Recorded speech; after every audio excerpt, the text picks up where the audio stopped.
جب تک پروگرام نہ ہو، جلسہ نہ ہو، لوگ چندہ نہیں دیتے مدرسوں. اب مدرسے والوں کی اپنی مجبوری ہے کہ ان کو اگر چندہ کرنا ہے تو جلسہ کرنا ہو.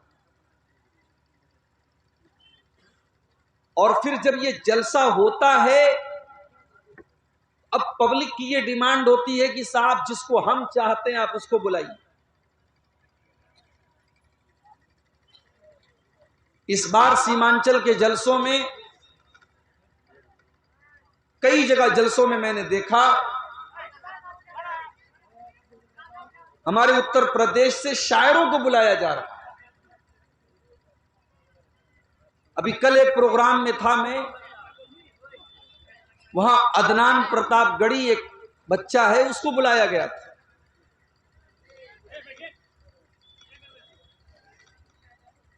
کسی پروگرام میں بجنور یو پی سے ایک بچے کو جس کا نام حمزہ ہے، امیر حمزہ، اس کو بلانے کی بات ہو رہی ہے. میں نے پوچھا کہ بھائی یہ جلسہ ہے، دینی پروگرام ہے، اس میں آپ شاعروں کو کیوں بلا رہے؟ تو جواب ملا کہ صاحب پبلک کی ڈیمانڈ ہے. یعنی حالات یہ ہیں کہ اگر کل پبلک یہ کہے گی کہ ہمیں جلسے میں سلمان خان چاہیے تو آپ کو سلمان خان کو بلانا پڑے گا. پبلک اگر یہ کہے گی کہ ہمیں تقریر نہیں سننا ہے، ہمیں گانا سننا ہے، ہمیں ناچ دیکھنا ہے، تو کیا کل ناچنے والے اور ناچنے والیوں کو بلایا جائے گا؟ میرے بھائیوں، میں بڑے ادب کے ساتھ آپ سے یہ بات کہہ رہا ہوں کہ جلسوں کو انٹرٹینمنٹ کا ذریعہ مت بنائیں. یہ جلسے اگر آپ، ٹھیک ہے آپ کا ایک سسٹم ہے، آپ کو مدرسے کا چندہ کرنے کے لیے جلسہ کرنا ہے اور آپ بغیر جلسے کے چندہ نہیں دیں گے، اچھی بات ہے، آپ جلسہ کرائیے. مگر جلسے اور تقریر میں اور لیلا مجنوں کی کہانی میں فرق ہونا چاہیے. آپ تقریر کے نام پر انٹرٹینمنٹ اگر سننا چاہتے ہیں تو پھر اس کا نام جلسہ بند کر دیجئے، اس کا نام آپ ڈرامہ رکھ لیجئے، اس کا نام مووی رکھ دیجئے، فلم رکھ دیجئے. تقریر کا نام مت دیجئے، جلسے کا نام مت دیجئے. اللہ کے پیارے نبی جب تقریریں کیا کرتے تھے،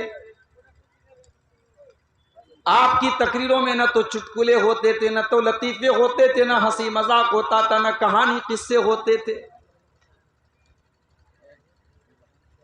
حضرت ارباز بن ساریہ رضی اللہ تعالیٰ عنہ حدیث کے راوی ہیں، کہتے ہیں کہ اللہ کے نبی نے خطبہ دیا، تقریر کیا، آپ نے لیکچر دیا. آپ کی بنگلہ زبان میں کہہ دو وقتف بھی دیا، کتھا بولی آپ نے. کیسا خطبہ آپ نے دیا؟ فرمایا فَوَعَظَنَا مَوْعِظَةً بَلِيغًا. آپ نے ایسا خطبہ دیا، ایسی تقریر کی جو دل کو چھو جانے والی تھی. وَجِلَتْ مِنْهَا الْقُلُوبُ. اس تقریر کو سن کر کے ہمارے دل کانپ گئے. وَزَرَفَتْ مِنَ الْعُيُونُ. ہماری آنکھوں سے آنسو بہنے لگے. ہم نے کہا اللہ کے نبی، آج آپ کی تقریر سن کر کے ہم کو ایسا لگ رہا ہے کہ آج آپ کی الوداعی تقریر ہے، آج آپ کی آخری تقریر ہے، آج آپ کی یہ انتم اور آخری تقریر ہے. اے اللہ کے نبی، آج اس موقع پر آپ ہم کو کچھ نصیحتیں کر دیجئے، کچھ سمجھا دیجئے، کچھ باتیں بتا دیجئے. اللہ کے پیارے نبی نے فرمایا او لوگو اوصیکم بتقوی اللہ والسمع والطاعۃ. میں تم کو سب سے پہلے اس بات کی وصیت کر رہا ہوں کہ تم اللہ سے ڈرتے رہنا، تم اللہ سے ڈرتے رہنا اور اپنے امیر کی تم اطاعت کرنا. جس کو تمہارا امیر بنا دیا جائے، جس کو تمہارا سردار بنا دیا جائے، جس کو تمہارا امام بنا دیا جائے، تم اس کی اطاعت کرتے رہنا، اپنے امیر کی تم بات ماننا. کسی حبشی غلام کو بھی اگر تمہارا امیر بنا دیا جائے تم اس کی بات ماننا، نافرمانی مت کرو. وَمَن يَعِشْ مِنكُم بَعْدِي فَسَيَرَى اخْتِلَافًا كَثِيرًا، اور اگر تم میرے بعد زندہ رہو گے تو بہت اختلاف دیکھو گے. فَعَلَيْكُمْ بِسُنَّتِي وَسُنَّتِ الْخُلَفَاءِ الرَّاشِدِينَ، تو تم میری سنت کے اوپر عمل کرتے رہنا. اب یہ دیکھیے، یہ مائک بیچارہ جو ہے، یہ چینل والوں کی مہربانی سے بار بار رکوع میں چلا جا رہا ہے. اب آپ کیا کریں گے اس کو؟ نہیں کچھ مت کیجیے، چھوڑ دیجیے. ان چینل والوں کا ایک ہی کام ہے کہ ساتھ تقریر ریکارڈ کریں گے اور پھر اس تقریر میں عبدالغفار صاحب نے کوئی مرچ مسالہ اگر لگا دیا تو بڑی اچھی بات ہے، ورنہ باقی کا مرچ مسالہ یہ لگا دیں گے. مولانا جرجیز صاحب اتنی بڑی مصیبت میں ہیں، ان کی مصیبت سے رہائی کے لیے کوئی کوشش ہو رہی ہے کہ نہیں ہو رہی ہے، لیکن ان کے نام پر ویو حاصل کرنے کے لیے ہمارے چینل والے کچھ بھی کرنے کو تیار. میں نے اپنی تقریر میں کوئی بات نہیں بولی، لیکن مولانا جرجیز صاحب کی اور میری تصویر لگا کر کے ہیڈنگ ایسی ڈال دی گئی کہ سامنے والا سوچے کہ یار اس تقریر کے اندر کیا ایسی بات ہے، ایسی ہیڈنگ لگائی گئی ہے، ایسا تھمبنیل بنائے کہ چلو اس کو سنتے ہیں. سنا تو اندر کوئی بات نہیں ہے. یہ آج کل ہو رہا ہے. سدھر جاؤ چینل والوں، میں آپ سب سے کہتا ہوں، بڑے ادب سے کہتا ہوں. چینل کا مقصد صرف پیسہ کمانا ہے، تب بھی آپ اس چینل کا غلط یوز مت کرو میرے بھائی. کوئی غلط گندا قسم کا تھمبنیل لگا دینا، غلط چیز، غلط ہیڈنگ لگا دینا، یہ حرام ہے، غلط ہے. یہ جو بات مقرر نے نہیں کہی، آپ وہ بات اس کی طرف منسوخ کر رہے ہیں. اور اگر میں یہ بات کہوں تو غلط نہیں ہوگا کہ آج بہت سارے علماء کے اوپر مصیبت بن رہی ہے. یہ چینل والے مصیبت بن رہے ہیں. ان کی غلط ہیڈنگ اور ان کے غلط تھمبنیل کی وجہ سے آج نیوز والے ان تقریروں کا مس یوز کر رہے ہیں اور وہ علماء مصیبت میں پھنس رہے ہیں.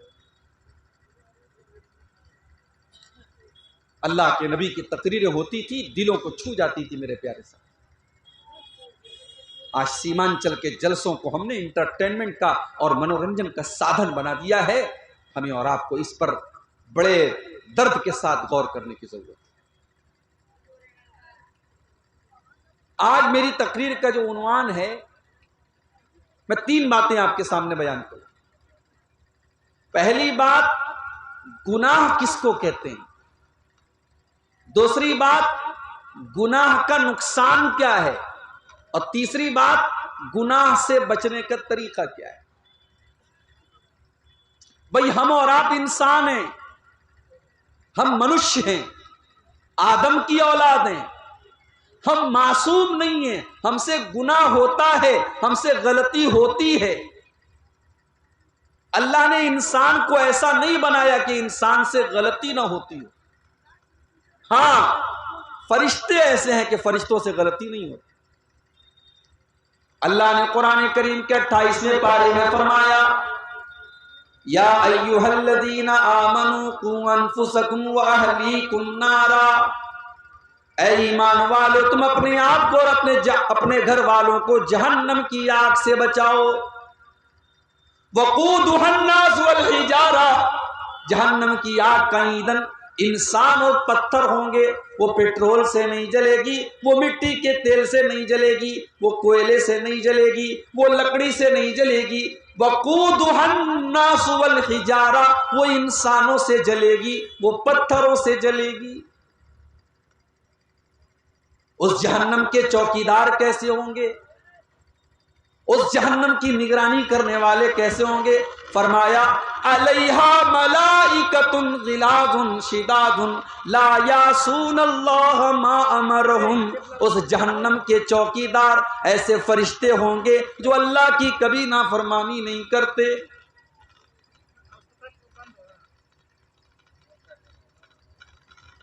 فرشتے اللہ کی نافرمانی نہیں کرتے، فرشتے گناہ نہیں کرتے.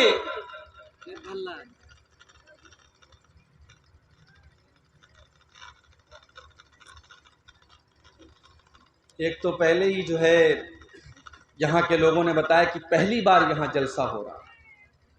اب ظاہر ہے پہلی بار جب کوئی کام ہوتا ہے تو بہت ساری بھول چوک بھی ہوتی ہے، بہت ساری کمی بھی ہوتی ہے، اللہ معاف کرے اور ہم سب کو اپنی کمیوں کو سدھارنے کی توفیق دے۔